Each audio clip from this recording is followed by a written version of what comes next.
आपण पाहत आहोत SN न्यूज मराठी. लाईक करा, शेअर करा, सबस्क्राईब करा व रहा आमच्या सोबत अपडेट.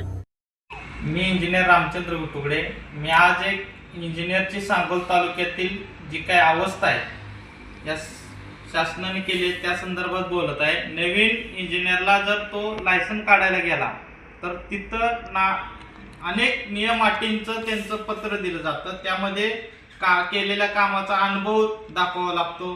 त्यांच्याकडे मशिनरीज, रोलर आहे का, मिक्सिंग हॉट मिक्सिंग प्लांट आहे का, JCB आहे का, या मशिनरीज आहेत का, प्लस डिपॉझिट मागितलं जातं.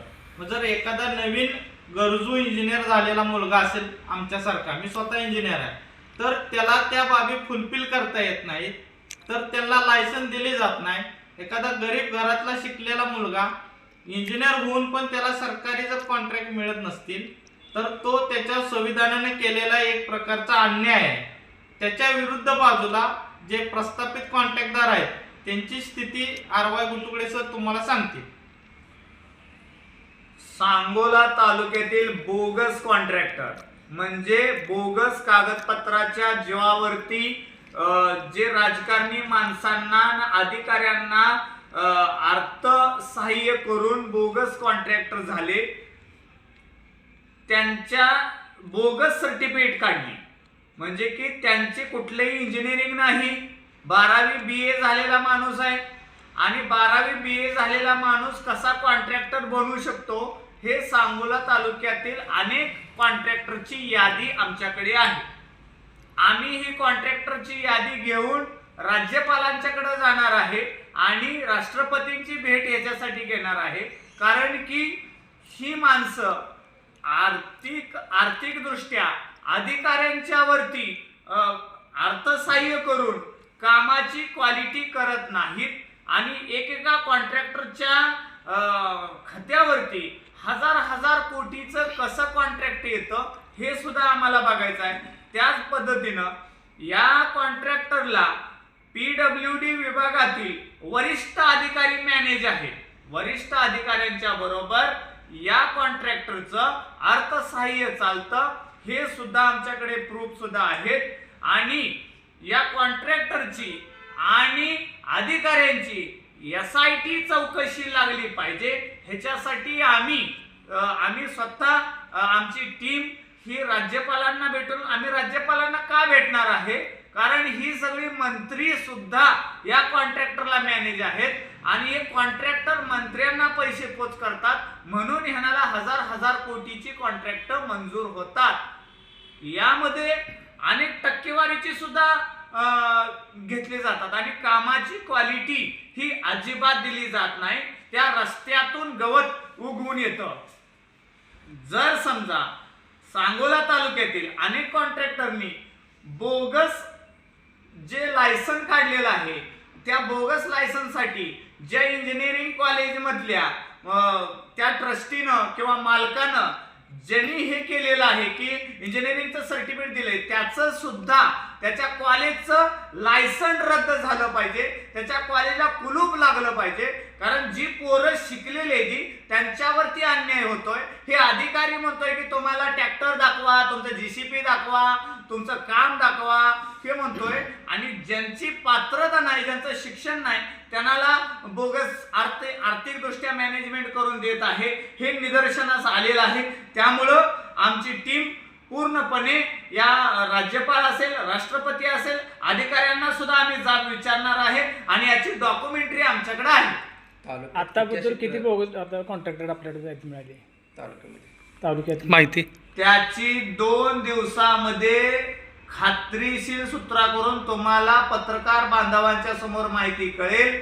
नावानिशी कॉन्ट्रॅक्टर कुणाची बोगस सर्टिफिकेट आहे, किती मंजूर झालेले आहेत. तुमच्या निदर्शनात आता किती पुत्र आले ते? आमच्या निदर्शनास 4 ते 5 कॉन्ट्रॅक्टर तालुक्यातील मोठे कॉन्ट्रॅक्टर आमच्या निदर्शनास तालुक्यातील आहेत ज्यांच्याकडे लायसन नाही. हे आमच्याकडे निदर्शनास आलेलं आहे.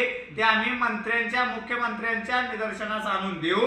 ही 100% आम्ही करू. आणि अधिकारी काय करतात, काम पूर्ण झालेलं नाही, रस्त्याचं कोणतंही काम पूर्ण झालेलं नाही, त्याचं क्वालिटी कंट्रोल करून माहिती घेतलेली नाही तरी सुद्धा वर्क डन म्हणजे काम पूर्ण झालेल्याचा दाखला कसा देतो, त्यानं किती पैसे खाल्ले, किती कोटी रुपयाला तो मॅनेज झाला, याची सुद्धा SIT चौकशी झाली पाहिजे.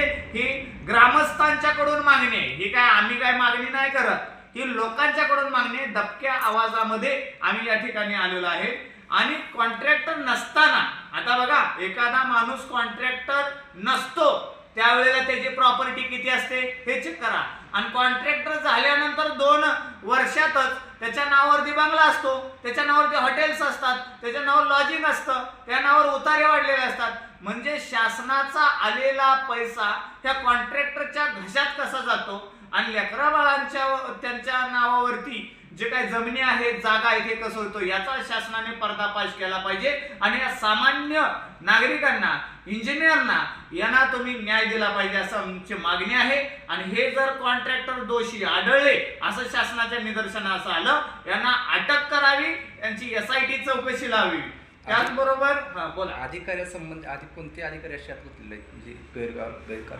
मोठे PWD चे वरिष्ठ अधिकाऱ्याचे लाईन आहे माझ्याकडे. काय नाव आहे, काय पुढारीचे पण कॉन्ट्रॅक्टर आहेत त्याचं? हे बघा, पुढाऱ्याच्या हाताला धरून काय कॉन्ट्रॅक्टर जन्माला आलेले आहेत. तो जन्मता कॉन्ट्रॅक्टर नसतो. पुढाऱ्याला पैसा पुरवावा म्हणून पुढाऱ्यांनी काय कॉन्ट्रॅक्टर जन्माला घातलेले असतात. अशा सुद्धा कॉन्ट्रॅक्टरची लिस्ट बोगस आमच्याकडे आहे. आणि ज्यांनी बोगस इंजिनिअरिंगचं सर्टिफिकेट दिलं त्या सुद्धा कॉलेजची नावं आमच्याकडे आहेत. ही 100% 2 ते 4 दिवसात पत्रकार बांधवांच्या समोर आला. ती प्रसिद्धी कधी करणार आणि त्याच्या संदर्भात तुम्ही काय भूमिका घेणार? कोणावर आरोप असणार आहे? आरोप तुम्हाला 2 दिवसात आम्ही राज्यपालांची भेट झाली, लोकांची भेट झाली, ते सगळं हे आल्यानंतर आम्ही 100% तुमच्या निदर्शनास आणू. मग आज पत्रकार परिषद घेण्याचं कारण काय आहे विषय? आज पत्रकार परिषद घेण्याचा उद्देश हाच की नवीन इंजिनियर लोकांना लायसन मिळत नाहीत आणि जुन्या लोकांना मिळली जाते. तर नवीन लोकांवर तो आता मी स्वतः इंजिनियर आहे, त्याला आम्हाला लायसन मिळायला झाले, हे वेगवेगळे नियम लावतात. आमच्याकडे पैसे कुठने येणार? आमचं डिपॉझिट फी 2-2 लाख रुपये ते मागतायत. कुठनं 2 लाख रुपये आणणार? आमच्याकडे रोलर ट्रॅक्टर कुठनं उभा करणार? जे इंजिनियर नाहीत अशाने जुन्या लोकांनी गडगंज बनवून ठेवलेला आहे. तुम्ही कामच देत आणि नाही. बीड कॅपॅसिटी एक टेक्निकल मुद्दा आहे. जर तुम्हाला वर्षातून 2-3 फक्त कामं घेता येतात, एक काम पूर्ण झाल्यानंतर मग दुसरं काम त्याला दिलं जातं. ही बीड कॅपॅसिटी टेक्निकल गोष्ट आहे.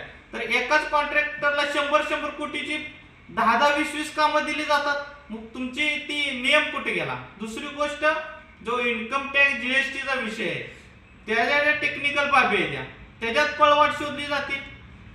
मग नवीन लोकांवर अन्याय झालाय, माझ्यावर अन्याय झाला, मी स्वतः मेकॅनिकल इंजिनियर आहे. मग आमच्यावर जर अन्याय होत असेल तर मग आम्हाला त्याच्यावर आवाज उठवणं हे काळाची गरज आहे ना.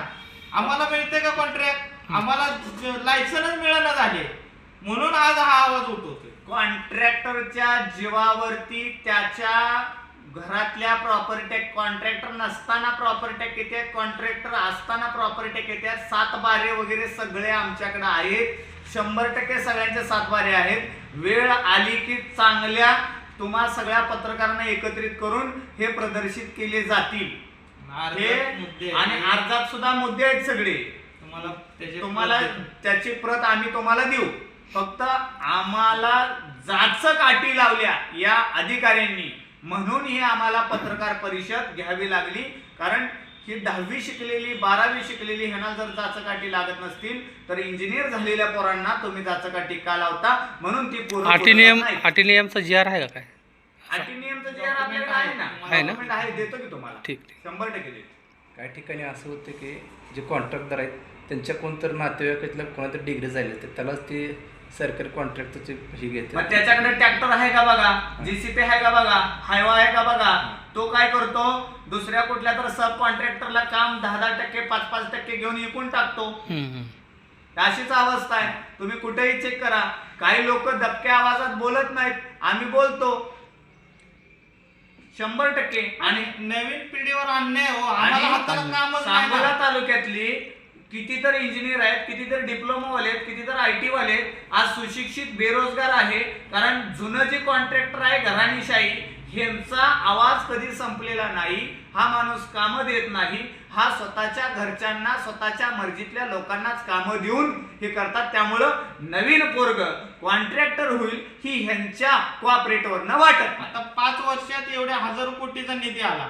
आमच्यासारख्या आम्ही engineer ला हाताला काम नाही मिळालं. कागदपत्राला घेऊन बोलतोय. ठराविक कॉन्ट्रॅक्टरला कामं मिळणं आता आव्हान काय देताल कॉन्ट्रॅक्टरला, काय आव्हान तुम्ही द्याल किंवा शासनाला काय आव्हान आधी सांगणार आहे? तुमचं काय आव्हान असणार? शासनाला आमचं आव्हान हेच आहे की कोणत्याही कॉन्ट्रॅक्टरचं इंजिनिअरिंग सर्टिफिकेट असल्याशिवाय त्याला कॉन्ट्रॅक्टर म्हणू नये. त्यांच्याकडं जीसीपी पाहिजे. जे काय संविधानामध्ये नियमामध्ये पीडब्ल्यूडीच्या नियमामध्ये कॉन्ट्रॅक्टरच्या लायसन्ससाठी जे काय शिक्षण, जे काय साहित्य, जे काय रिकव्हरी लागतं ते बघितल्याशिवाय कॉन्ट्रॅक्ट देऊ नये. आणि ज्यांना कॉन्ट्रॅक्ट दिलंय त्यांचं कॉन्ट्रॅक्ट रद्द करावं आणि ज्यांनी तसं बोगस काढले त्यांच्यावरती गुन्हा करून त्यांना अटक करावी. बस.